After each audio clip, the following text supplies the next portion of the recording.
Hi guys, this is Neil. So another online educational vlog tayo, which is the continuous chapter of my MBA journey with OED. Sa vlog na ito or sa video na ito, ang focus is about my MBA enrollment.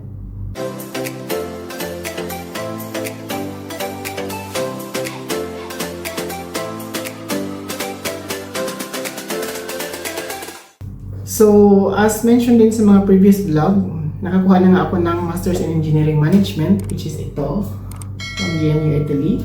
Meron din akong isa, Postgraduate Diploma in Engineering Management from CMI UK. CMI ba? No, CIQ pala. Cambridge International Qualification, part yan ng triple certification for Masters in Engineering Management, which is galing yan sa platform ng UniAthena Global, which is based in the UK. So, niready ko na yung profile dito kasi para very easy na lang siya to check. Dahil meron ako na unang video, kinancel ko dahil nga hindi ko makita yung isang document na kailangan kong i-attach. So, dito na tayo sa homepage ngayon ng OED. So, ilalagin ko lang yung existing na aking email. So, ito yung email ng aking existing username sa school. Ito lang din ang gagamitin ko. So, login lang natin yan. Next is, na-update ko na itong lahat. Hindi pa siya na-update. So, i-update ko muna itong profile ko, which na kailangan kong i-update yung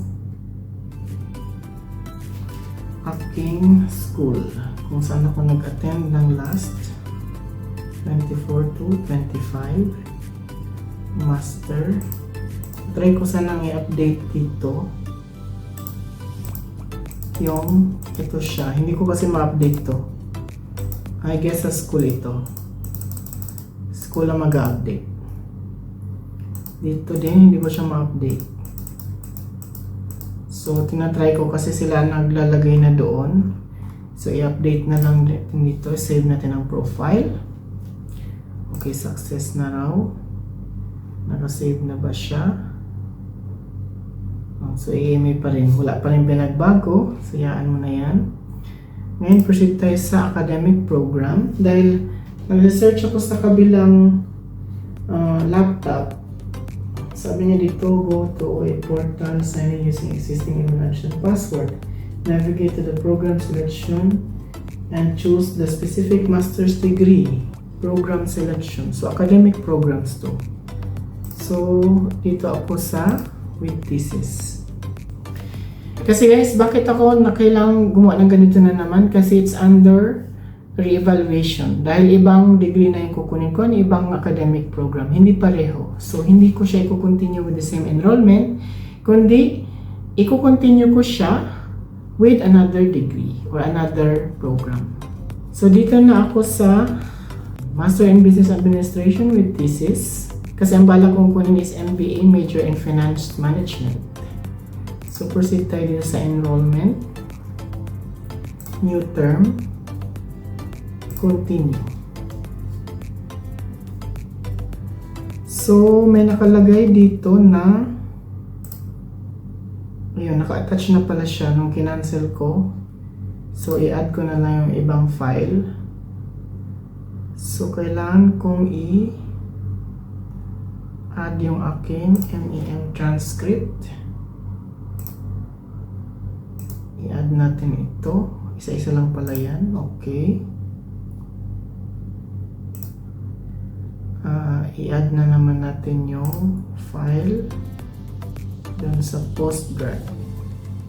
Okay. Hindi siya. So, hindi na. Kasi wala pala yung transcript ng postgrad. So, hanggang MEM lang. Which is okay na yan. Oh. So, cancel. And dito naman is birth certificate. Nasaan na siya? Ito yun. So, ito yan. Okay. Continue tayo dito. So, continue is hindi ka ako undergraduate. Bakit siya undergraduate? Okay. So, ito na siya. Nakatik na pala.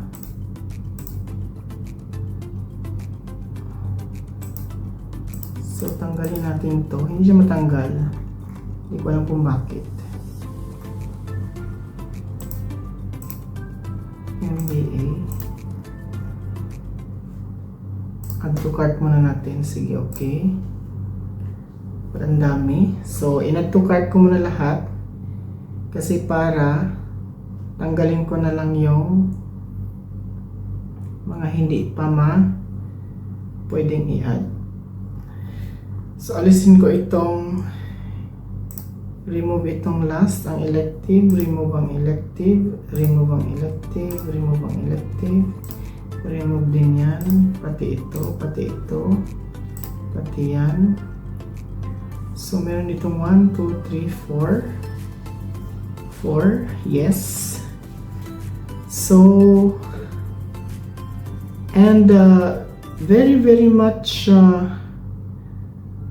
ngayon medyo na gano'n siya, guys. So, yan yung bagong ano pala. Ito yung bagong cost ng enrollment for sa hindi ko alam kung ito yon, pero malalaman natin yan later on. Kasi ito yung nakalagay currently sa portal. And meron tayong discount dahil alumni tayo. So, meron akong 4.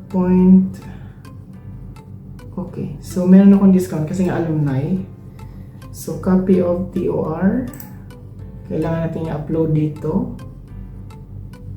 So, nasaan na yung TOR natin for AMA? Wala siya. Hindi tayo mag-upload ng okay, BHRM TOR. Yes, upload natin yan.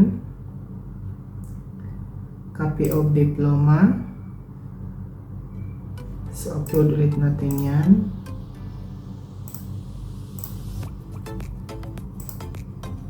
So, yun yan. And, isa-submit ko na lang yan.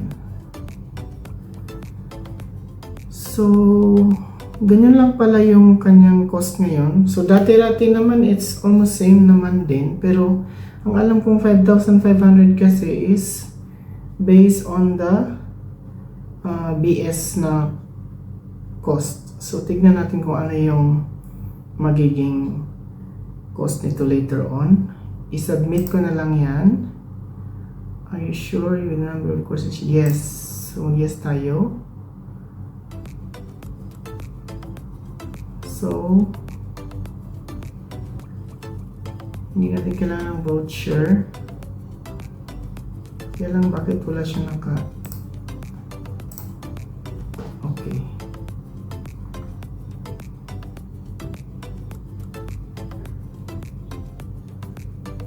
So, hindi siya nagpo-proceed. Hindi ko alam kung bakit.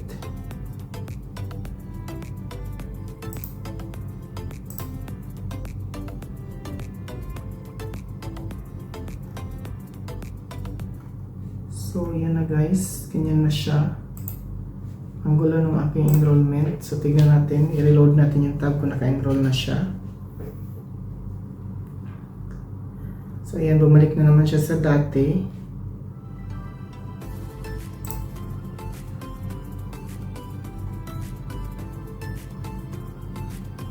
So, wala akong pending for enrollment.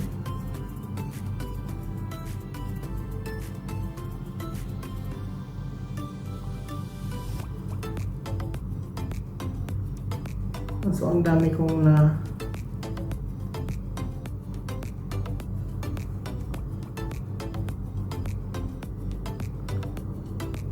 so, mali kasi yung ano ko guys. Kailangan pa kasing baguhin to. So, ang gagawin ko na lang dyan is yan siya, oh. nagkamali na to ng nagkamali to ng apply. So hindi pala dapat yan, dito pala dapat ako sa category. Kaya lang wala rin kasi siyang ibang category dito. So ang gagawin ko na lang, dahil nagkamali ako ng enroll, dahil hindi ko masyadong sure yung aking kung paano yung aking enrollment, gagawin ko na lang dito is i-message ko si Ron, or punta tayo dun sa help desk. So kasi para mabago nila yun, dahil hindi ko nga makita yung aking enrollment, student services. So student request, issuance of letter, documentation, diploma, certificate. Maghahanap tayo doon sa enrollment. So hindi ito. So dito tayo. Kasi kailangan ko silang inform about doon, dahil para sa aking enrollment. Nagkamali yata ako. Kailangan nila kasing i-delete yun sa system, guys. So kahit na ako marunong nang gumamit ng system, nagkakamali pa rin kasi hindi kasi siya nagpo-prompt na gaya ng dating system na nagiging okay na biglang nagiging ayos na siya. So magka-create na lang ako ng ticket dito. Admission for MBA course. Okay. So add ticket. So lagyan natin yung number natin dito, 63947-644-5191. Admission for MBA.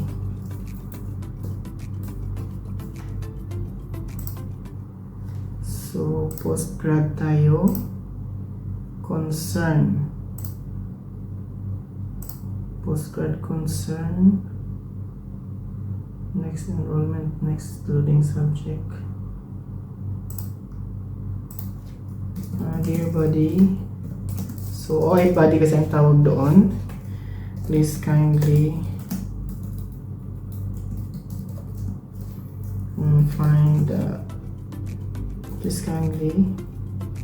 assist on my enrollment for MBA, as I had tried to enroll, however it came for multiple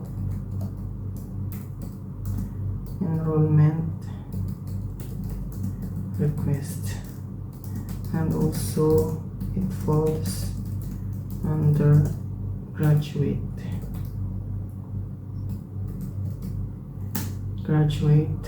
course.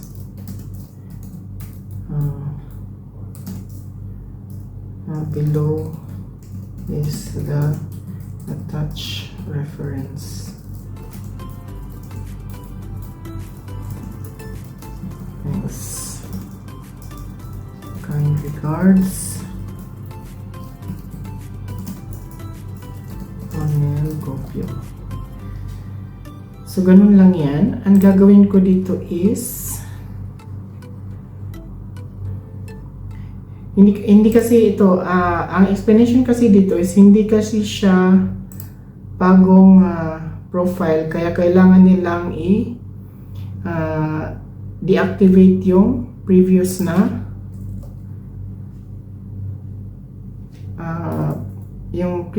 previous ko na yung sa BS, kasi nandun pa rin siya, continuous pa rin kung makikita nyo, kaya kailangan ko siyang screenshot dito para mai-copy ko siya doon sa aking. Tignan natin kung kayang i-paste dito.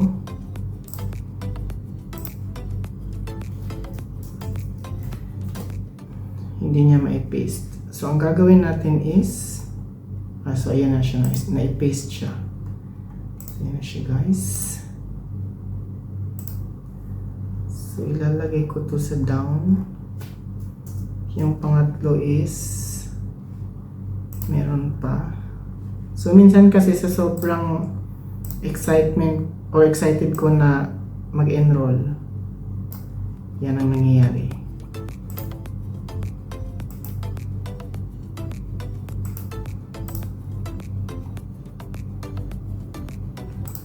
So, again, i-paste natin yan. Nasaan na ba yan? So, mali pala yung pinuntan ko. Yan. So, ito yan. So, isasubmit ko lang yan and i-check ko lang kung kailan nila or kailan sila magre-reply. So, yun. Kasi, yan pa rin yung program niya. Pero, ang naka-enroll na subject is MBA. So, submit lang natin yan.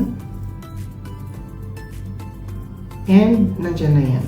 So, kapag tinignan ko yung aking mga ticket, so, ilagay natin yung home, tickets. So, ayan na siya, naka-open siya. So, kung titignan mo dito sa course din, sa request kanina, dun sa courses, which is around 5,500 per subject ng MBA. Pero yun ang hindi ko sure talaga kung yun ba siya. Kasi nung tinignan ko nung last, hindi naman siya ganun kaano. So, dito kasi sa, ito siya, nandito. Kasi yung last na response nila is 6,000 per course. So, 5,500 lang yung nakalagay doon sa nakalagay doon sa portal na nag-enroll ako. Kasi alam ko, BS yun na cost Kaya titingnan ko kung nasaan yung tawag dito.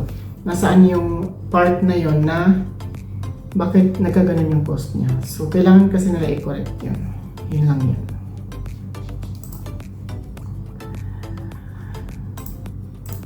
So, ganun lang kasi mag-enroll. Kasi, kadalasan kasi minsan, nagpo-proceed yung system, pero minsan, hindi rin kasi nagpo-proceed. So, gaya nung unang enrollment ko din, ganun din ang ginawa ko. Pinakorect ko muna sa body yung enrollment. Kasi nga, hindi siya nagpo-proceed according dun sa category. At wala akong available na category dun sa portal ko. So, it's either lang yan, i-correct nila, i-delete nila yung enrollment ko, i-cancel nila yon yung approval.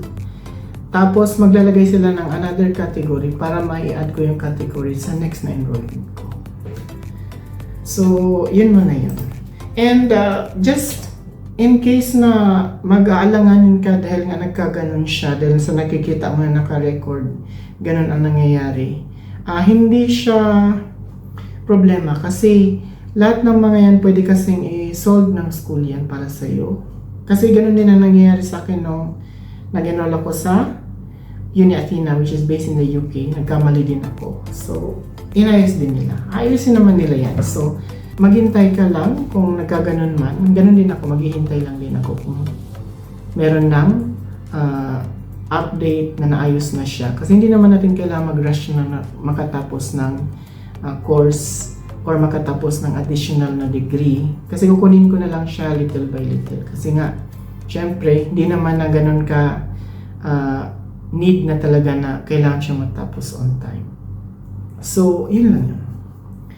And a little bit of advice lang din, kasi maraming ang nagrereklamo regarding sa mga process, hindi mo talaga maiwasan na magkaroon ng aberya or a delay when in terms of processing. Hindi ka pwede mag-enroll ngayon, mamaya nandyan na. So, it's very normal. Kasi ngayon, sa time ko na nag-enroll ako dito, tulog ang lahat ng tao sa Pilipinas. So, wala tayong magagawa dyan kundi maghintay. And, meron din naman akong mga iba na ka-reserve na activities other than doing the enrollment in school. So, kaya naman, pwede na yun na ganun lang siya muna and waiting for response. So, yun muna for this vlog. So, once may update na ako for enrollment, i-update ko dito sa same na content na ito as continuous content for my MBA journey with OED. So thank you for watching my enrollment process or the initial enrollment process with OED for my MBA course. Please don't forget to comment, like, and subscribe na sa aking channel para lagi kang updated sa aking mga next online educational vlogs and my MBA journey with OED. Bye!